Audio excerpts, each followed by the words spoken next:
Bismillahirrahmanirrahim. Assalamu alaikum dear students. Today my topic is on curve and its types. In complex variable. A curve, it is the locus of point whose coordinates can be represented in the form of single parameter.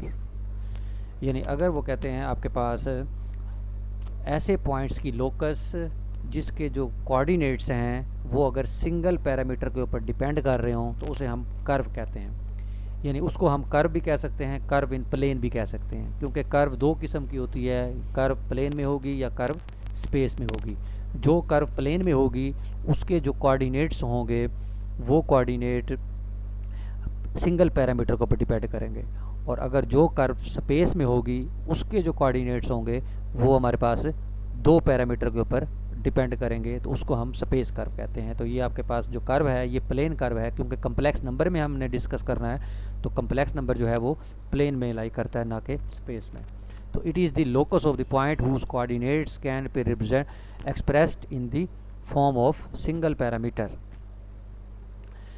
Example, x is equal to a cosine theta, y is equal to a sine theta, which is the circle. क्योंकि अगर इसको मतलब parametric form है, अगर हम इसको parameter को eliminate करें तो आपके पास ये सर्कल बनता है। इसमें थीटा जो है वो सर्कल है, ए जो है कोई फिक्स नंबर है। If a is the parameter then it is the family of the concentric circles.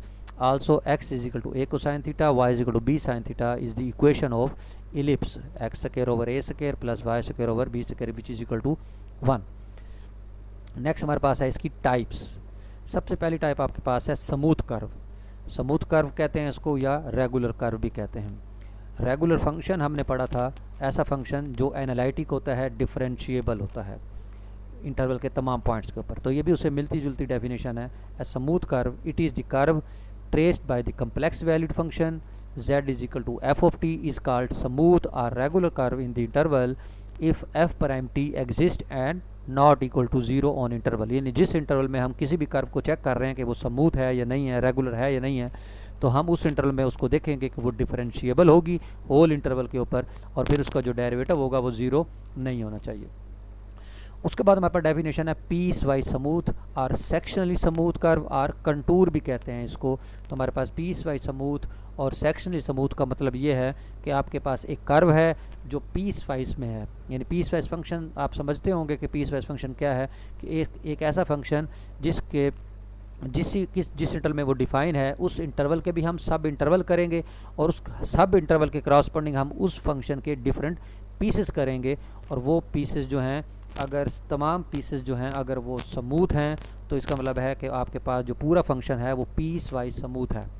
अगर किसी भी पीस वाइज फंक्शन के हर पीस जो है, यानी हर पीस जो उसका दिया होता है, पीस फंक्शन जो दिया होता है, अलग अलग function f1 f2 f3 fn, तो अगर हर फंक्शन उसका स्मूथ फंक्शन है तो इसका मतलब है कि आपका जो पूरा फंक्शन है वो कंप्लीट फंक्शन जो है कम्प्लेक्स वैल्यूड वो पीस वाइज स्मूथ कर्व है, या उसको सेक्शनली स्मूथ या कंटूर भी कहते हैं। तो सपोज वो कहता है कि z is equal to F t is a complex valid function tracing curve in the interval I n a n से b n. If the curve is smooth in each interval तो then we say that the curve traced by the z is equal to F t is the piecewise smooth curve. फिर हमारे पास होता है close curve. Close curve क्या होती है? ऐसी कर्व जैसा कि सर्कल है कि हम एक पॉइंट लें, उस पॉइंट से हम एक ऐसे ड्रा करें और दोबारा वापस उधर ही आ जाएं, तो हमारे पास वो क्लोज कर्व बनेगी कि जहाँ जहाँ उसका इनिशियल पॉइंट है वही उसका फाइनल है।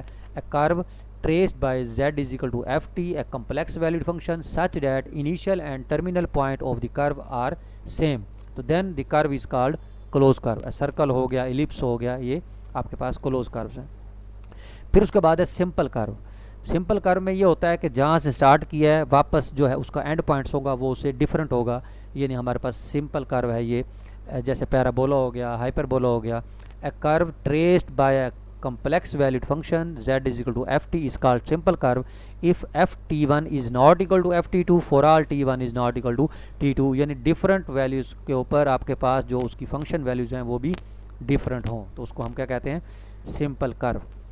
ए Jordan curve, a curve which is simple as well as close, यानी ऐसी कर्व जो सिंपल भी हो और साथ क्लोज भी हो, उसको हम जॉर्डन कर्व कहते हैं।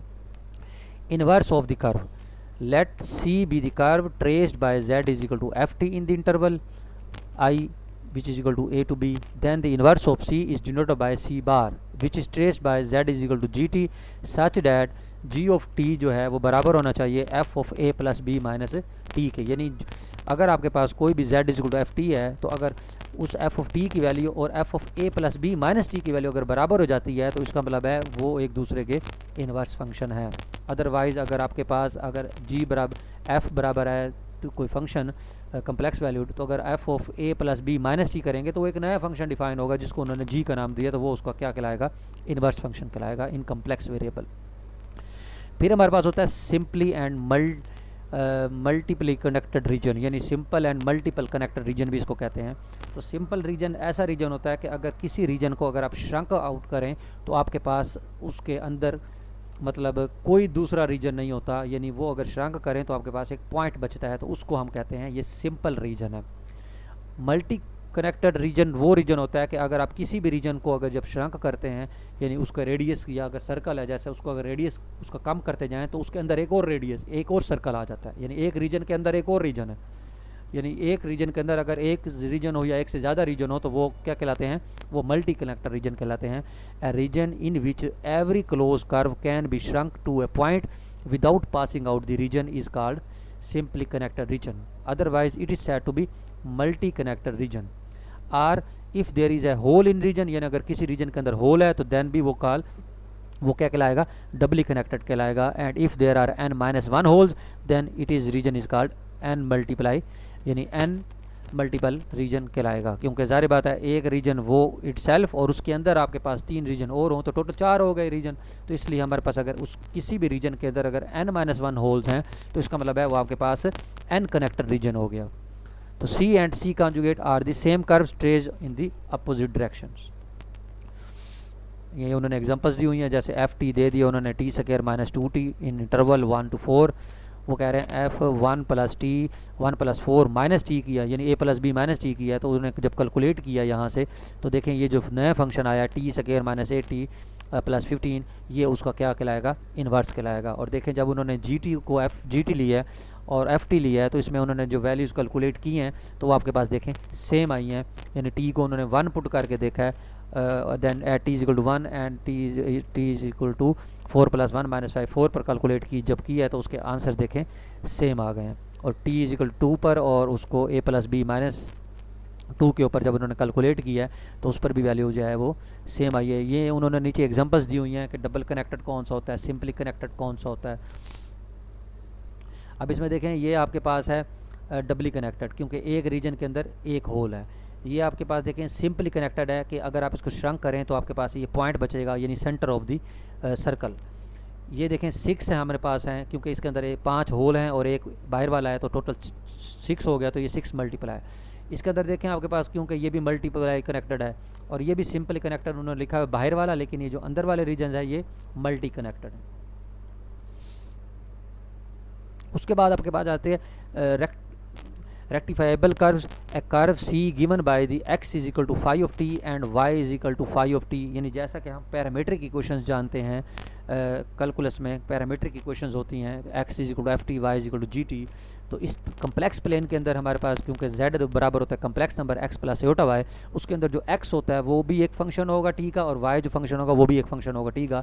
इसे हम कहते हैं rectifiable curve, or if phi and psi are differentiable function, we may define Jordan curve as combination of rectifiable curves joined together such that combination is called Jordan curves। ये definition थी, ये curve और उसकी types ये आपने सारी याद रखनी है।